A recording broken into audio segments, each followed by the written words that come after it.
আমি এক আলোচনায় বলেছিলাম, যারা শুধু হাফেজ তারা জাহান্নামে যাবে, ঠেকাতে কেউ পারবে না। আমার বক্তব্য কেউ বুঝলো না, আগে পরের বাক্য কেউ শুনলো না, মাঝখান থেকে কাট করে বলে দিল এ বক্তা বলেছে হাফেজরা জাহান্নামে যাবে। আমি যে বাক্যটা কি বললাম বুঝলোই না। আমি বলেছি শুধু হাফেজ। আমি হাফেজ বলেছি? আমি বলেছি শুধু হাফেজ। যারা হাফেজ হওয়ার পরে আর জ্ঞান অর্জন করে না, আর জ্ঞান চর্চা করে না, মনে করে আমার অনেক জ্ঞান হয়ে গেছে, অথচ সূরা ফাতিহাই বোঝে না, অথচ সূরা ফাতিহার জ্ঞান তার নেই, ফাতিহাই বোঝে না। আমি এই সমস্ত হাফেজদেরকে বলেছি যারা জ্ঞান অর্জন করা থেকে মাহরুম এরা জাহান্নামে যাবে, কেউ ঠেকাতে পারবে না। আজকে বললাম যারা জ্ঞান অর্জন করা থেকে মাহরুম তারা কাফের, কেউ ঠেকাতে পারবে না। ঠেকায়েন আপনি। সূরা আহকাফের 3 নম্বর আয়াত দলিল। জ্ঞান অর্জন যদি না করে, ইলম অর্জন যদি না করে, তাহলে তার ঈমান ভেঙে যায়। কবরে কয়টা প্রশ্ন হবে? ভালো করে বলেন, কয়টা? 4টা প্রশ্ন হবে। কয়টা? 4টা। তোমার রবকে, তোমার দিনকে, এই ব্যক্তিকে। তারপরে আবার প্রশ্ন হবে, আচ্ছা তুমি যে তোমার রব আল্লাহ, তোমার দিন ইসলাম, ইনি হচ্ছেন মুহাম্মদ সাল্লাল্লাহু আলাইহি সাল্লাম, এটা তুমি জানলে কিভাবে? তখন উনি জবাব দিবে কি জানেন?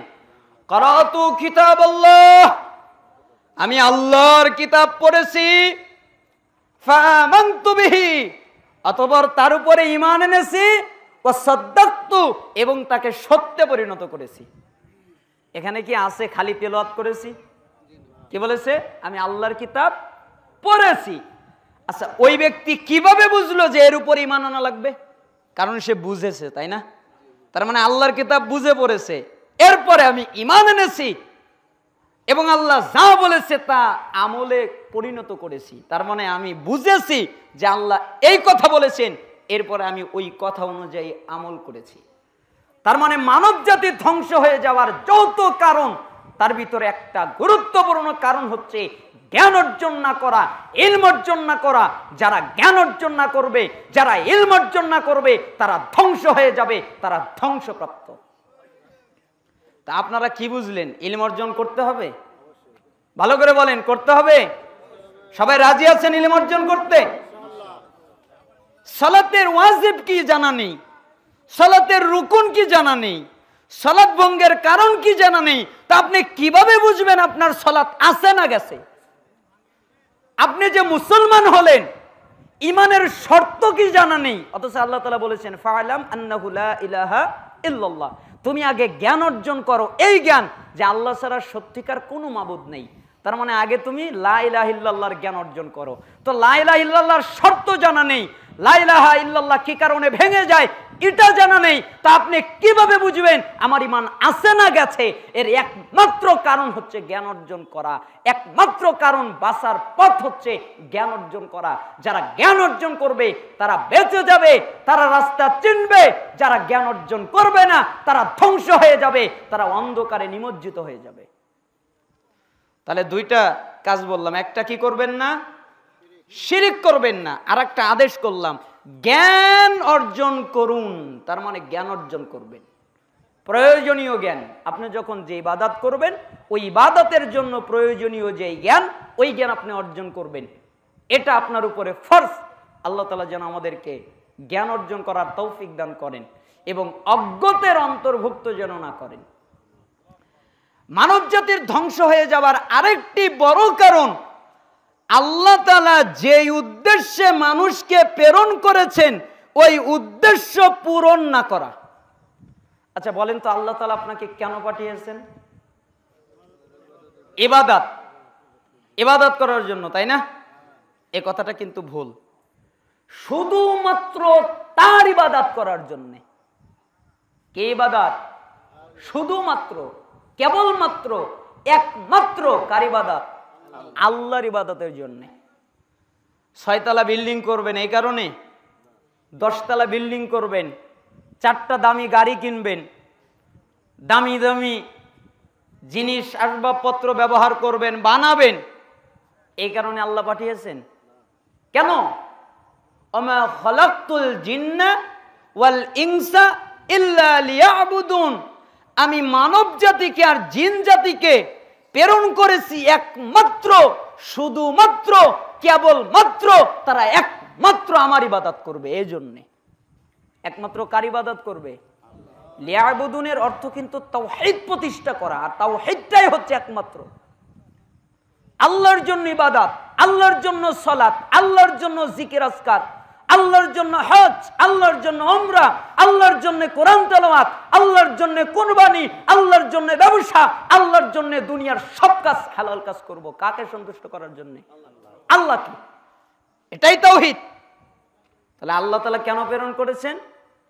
একমাত্র। বলেন, আল্লাহ কেন প্রেরণ করেছেন? একমাত্র তার ইবাদতের জন্য। আবার আল্লাহ তাআলা বলছেন, মা উরিদু মিনহুম মির রিজকিন ওয়া মা উরিদু আই ইউতঈমুন। আমি তাদের কাছে কোনো রিজিক চাই না, তারা আমাকে কোনো রিজিক দেবে। আমি এও চাই না তারা আমাকে খাওয়াবে। অথচ অন্য অন্য ধর্মের মাবুদ যতগুলো দেখা যায়, বাতিল মাবুদ, এদেরকে তো খাওয়াতে হয়, তাই না? ওরা তো কিছু খেতে পারে না। মূর্তিগুলো খেতে পারে? ওর সামনে কলা রাখে, সামনে কত কিছু রাখে, সামনে দুধ রাখে। ওরা মনে করে যে আমাদের মাবুদকে খুশি করার মাধ্যম হলো কলা দেওয়া, রুটি দেওয়া, দুধ দেওয়া, এটা দেওয়া, সেটা দেওয়া, আরো কত কিছু দেওয়া। মনে হয় দায়িত্বই খাওয়ানো। অথচ আল্লাহ তাআলা উল্টা বলেছেন, আমি তোমাদের কাছে রিজিক চাই না, তোমরা আমাকে খাওয়াবে। আমি এও চাই না যে তোমরা আমার জন্য আহার্য জোগাড় করবে। ইন্নাল্লাহ হুয়ার রাজ্জাক, নিশ্চয়ই আল্লাহ রিজিক দাতা। রিজিক দাতা কে? কে রিজিক দেন? কথা বলেন, কে রিজিক দেন? আপনার রিজিকের মালিক কে? আল্লাহ। সূরা বাকারা 268 নম্বর আয়াত। আল্লাহ তাআলা বলছেন যে শয়তানের কাজ হচ্ছে মানুষকে অভাবের ভয় দেখানো। কিসের ভয় দেখানো? শয়তান বলবে, এই কাজ করিস না, অভাবে পড়বি, ওই কাজ করিস না, অভাবে পড়বি, ওই কথা বলিস না, অভাবে পড়বি, এইটা কর, লাভবান হবি, ওইটা করিস না, অভাবে পড়বি। শয়তানের কাজ অভাব অন্টনের কথা বলা আর পাপাচারের দিকে নিয়ে যাওয়া, এটা হলো শয়তানের কাজ। আর আল্লাহ কি বলছেন? রিজিকের মালিক কে? আল্লাহ। জ্ঞান অর্জন করা প্রত্যেকের উপরে ফরজ। পুরুষ না নারী? সবাই, পুরুষ হোক নারী হোক, জ্ঞানপ্রাপ্ত সাবালক যে, তার উপরে জ্ঞান অর্জন করা ফরজ। সে যদি জ্ঞান অর্জন না করে, ফরজ আদায় না করে, কোরআনে এসেছে সে কুফরি করেছে, তার ঈমান ভেঙে গেছে। সালাফরা বলেছেন সে কাফের হয়ে গেছে। আপনি নাওয়াকিদুল ইসলাম পড়েন, ইসলাম ভঙ্গকারী বিষয়গুলো পড়েন, 10 নম্বরটা ভালো করে তদন্ত করেন, তাহলে আপনি আমার সাথে একমত হতে পারবেন। কোরআনুল কারীম সূরা তাহা 124, 125, 126। কোরআনুল কারীম তো স্বীকৃতি দেন, তাই না? আল্লাহ তাআলা বলছেন, ওয়ামান আ'রাদা আন যিকরি ফাইন্না লাহু মাঈশাতান দানকা ওয়া নাহশুরুহু ইয়াওমাল কিয়ামাতি আ'মা। যেই ব্যক্তি আমার এই জিকির, আমার এই স্মরণ, আমার এই কোরআন, এটা থেকে মুখ ফিরাবে, আমি তার জীবিকাকে করে দেব সংকীর্ণ। তার জীবিকার ভিতরে কোনো শান্তি পাবে না, তার জীবিকার ভিতরে আনন্দ পাবে না, তার আয় রোজগারের ভিতরে শান্তি নেই, আনন্দ নেই, কোন রকমের ভালো লাগা নেই। যত কষ্টকর বিষয় তার ভিতরে নিপতিত হবে, সে কষ্টকর বিষয়ের ভিতরে ঢুকে পড়বে। কে? যে আমার এই কিতাব থেকে মুখ ফিরাবে, আমার এই স্মরণ থেকে মুখ ফিরাবে, এবং আমি তাকে তো জীবিকা সংকীর্ণ করবই। আর যখন তাকে উঠাবো কিয়ামতের দিন, তখন উঠাবো অন্ধ অবস্থায়। কি অবস্থায়? আচ্ছা, অন্ধ মানুষ চোখে দেখে? আপনার মনে হয় আমার কথা বুঝতে পারছেন না। বোঝা যাচ্ছে? অন্ধ মানুষ কি চোখে দেখে? আমি অন্য অন্য আলোচনায় মানুষকে রাখার জন্য কিছু কথা বলি, আজকে আর কিছু বলবো না। যে যাবার যাক, আমার তাতে কোনো ক্ষতি নেই, কারণ শয়তান লেগে আছে, টানবে তো, নিয়ে যাক। আমি দোয়া করি আল্লাহ যাদেরকে হেদায়েত করবেন তাদেরকে আপনি রাখেন, কবুল করেন। তো অন্ধ করে উঠাবো, তখন ওই লোকটা আল্লাহকে বলছেন, ক্বালা রব্বি লিমা হাশরতানি আমা ওয়া ক্বাদ কুনতু বাসীরা, হে আমার প্রতিপালক, হে আমার রব, আজকে আপনি আমাকে অন্ধ করে উঠালেন, অথচ যখন আমি দুনিয়ায় ছিলাম তখন চক্ষুওয়ালা ছিলাম। চক্ষুওয়ালা মানে কি? চোখ দিয়ে দেখতে পারতাম, কিন্তু এখন দেখতে পাচ্ছি না, এখন আমি অন্ধ, আমি কিছুই দেখতে পারি না। সালাফরা এই আয়াতের ব্যাখ্যা করেছেন যে এর অর্থ হলো ওই ব্যক্তিটা শুধু জাহান্নাম দেখতে পারবে, আর কিছুই দেখতে পারবে না। কারণ জাহান্নাম দেখতে না পারলে তা আযাব উপভোগ করতে পারবে না, এই জন্য জাহান্নামটা দেখানো হবে, আর কিছু দেখবে না।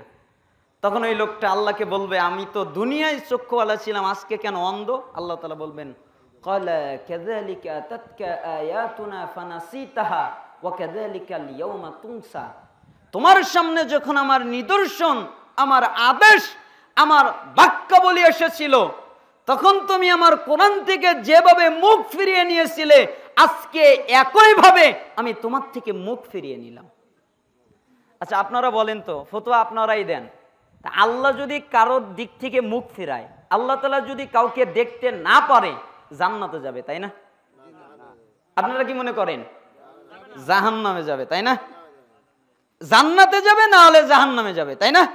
জান্নাতে যদি না যায়, আল্লাহ যদি তার প্রতি রাগান্বিত হন, আল্লাহ তাআলা যদি তাকে দেখতে না পারেন, আল্লাহ তাআলা যদি তাকে অপছন্দ করেন, তাহলে কোথায় যাবে? জাহান্নামে যাবে। এই আয়াত দিয়ে সালাফরা এদিকে ইঙ্গিত করছেন, এটাই বোঝা যায়।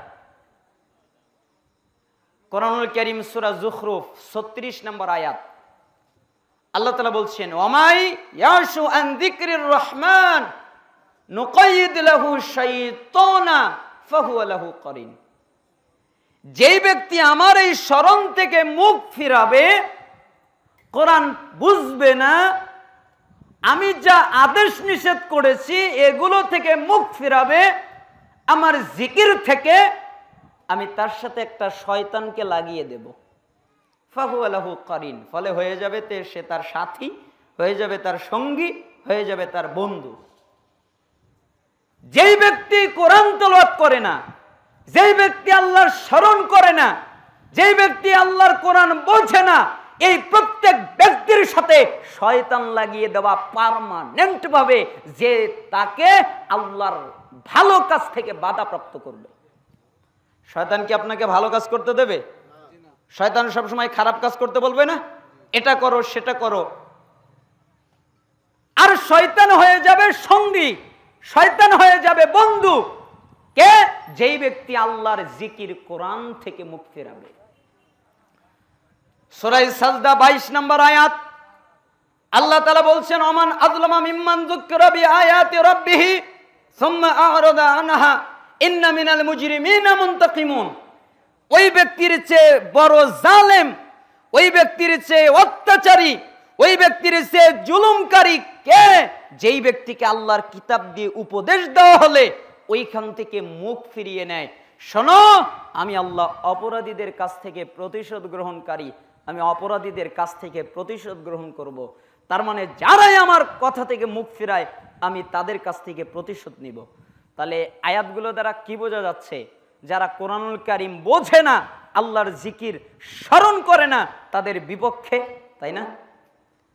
আল্লাহ তাআলা বলছেন সূরা ফুরকান 30 নম্বর আয়াত, রাসূল সাল্লাল্লাহু আলাইহি সাল্লাম বলবেন সেদিন, ওয়াকালা রাসূল, সেদিন রাসূল বলবেন, ইয়া রাব্বি, হে আমার প্রতিপালক, হে আমার রব, ইন্না কওমি ইত্তাখাযু হাযাল কুরআনা মাহজুরা, নিশ্চয়ই আমার জাতির লোকেরা কোরআনকে পরিত্যাজ্য করেছে, কোরআনকে পরিত্যাগ করেছে, এই জন্য আমি আজকে তাদের বিরুদ্ধে মামলা দায়ের করলাম।